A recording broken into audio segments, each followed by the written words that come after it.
Like అక్కర్లేదు, subscribe అక్కర్లేదు. మీరు ఇచ్చే కామెంట్ మాకు చాలా ముఖ్యం. దయచేసి కామెంట్ చేయండి. వైసీపీ నిర్వహించిన 1,00,000 సంతకాల సేకరణ ర్యాలీ విజయవంతం అయిందా? ఏ అయ్యింది, బి అవలేదు.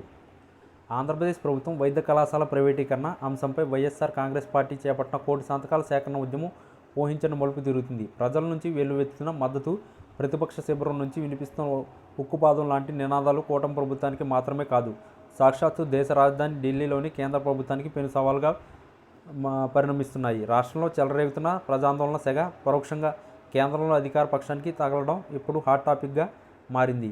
సుమారు 1 కోటికి పైగా సంతకాలు సేకరించి ప్రజల ఆగ్రహాన్ని కళ్లకు కట్టినట్టు గవర్నర్కు సమర్పించాలన్న వ్యూహం ఫలించినట్లు కనిపిస్తుంది. రాష్ట్రంలో ప్రభుత్వ వైద్య కళాశాలను పీపీపీ పబ్లిక్ ప్రైవేట్ పార్ట్నర్షిప్ పేరుతో ప్రైవేటు పరం చేయాలన్న కూటమి ప్రభుత్వం నిర్ణయాల్ని ప్రజలు ఏమాత్రం ఆమోదించడం లేదని ఈ సంతకాల మహోదయం స్పష్టం చేస్తుంది. ముఖ్యంగా సామాన్య పేద విద్యార్థులు వైద్య విద్య భవిష్యత్తు తీవ్ర ప్రభావం చూపే ఈ నిర్ణయంపై రాష్ట్ర వ్యాప్తంగా నిరసనలు వెల్లువెత్తుతున్నాయి.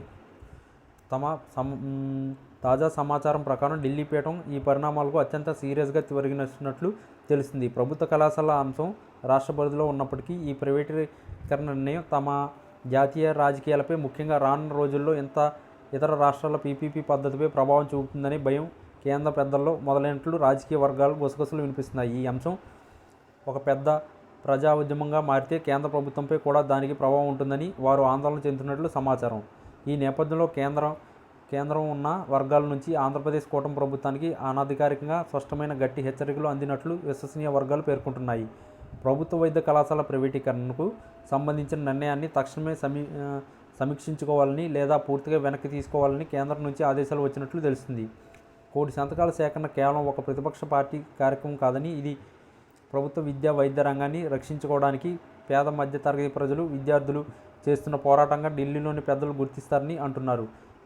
ఈ దశలో కూటమి ప్రభుత్వం మొండిగా ముందుకు వెళ్తే రాష్ట్రంలో రాజకీయ అస్థిరత పెరిగి చివరికి తమ జాతీయ కూటమికి నష్టం వాటిల్లుతుందని కేంద్రం భావిస్తుంది. ఈ మేరకు ప్రభుత్వ కళాశాలల ప్రైవేటీకరణపై రాష్ట్ర కూటమి ప్రభుత్వం తీసుకున్న నిర్ణయాన్ని మార్చుకోవాలని కేంద్ర ప్రభుత్వం త్వరలోనే అధికారికంగా ప్రకటించే అవకాశం ఉంది. అత్యంత నమ్మకమైన వర్గాలను సూచిస్తున్నాయి. ఈ ప్రకటన రాష్ట్ర ప్రభుత్వానికి ఒక పెద్ద షాక్గా మారనుంది. పీపీపీ నమూనాపై తాత్కాలికంగా వెనక్కి తగ్గాలని లేదా ప్రభుత్వ నియంత్రణను మరింత బలోపేతం చేసే విధంగా నూతన విధానాన్ని తీసుకురావాలని కేంద్ర రాష్ట్ర ప్రభుత్వాన్ని ఆదేశించే సూచనలు కనిపిస్తున్నాయి. కేంద్రం నుంచి ఇలాంటి జోక్యం జరిగితే అది 1 కోటి సంతకాల ఉద్యమానికి దక్కిన ఒక గొప్ప విజయంగా చరిత్రలో నిలిచిపోతుంది. ప్రభుత్వ ఆస్తుల ప్రైవేటీకరణపై ప్రజల గొంతు ఎంత బలంగా ఉంటుందో ఈ పరిణామం రుజువు చేస్తుంది. అధికార పక్షం తమ నిర్ణయాన్ని వెనక్కి తీసుకునే అవకాశాలు స్పష్టంగా కనిపిస్తున్నాయి. ప్రైవేటీకరణకు వ్యతిరేకంగా మొదలైన ఈ ప్రజాందోళన రానున్న రోజుల్లో కేంద్ర రాష్ట్ర రాజకీయాలపై ఎట్లాంటి ప్రభావం చూపుతుందో చూడాలి. ఏదేమైనా ప్రభుత్వ కళాశాల ప్రైవేటీకరణపై కూటమి ప్రభుత్వం వెనక్కి తగ్గడం దాదాపు ఖాయమని రాజకీయ పరిశీలకులు అంచనా వేస్తున్నారు. ఈ వీడియో కనుక మీకు నచ్చినట్లయితే please like, share and subscribe channel. Me friends, families కూడా ఈ వీడియోని షేర్ చేయండి.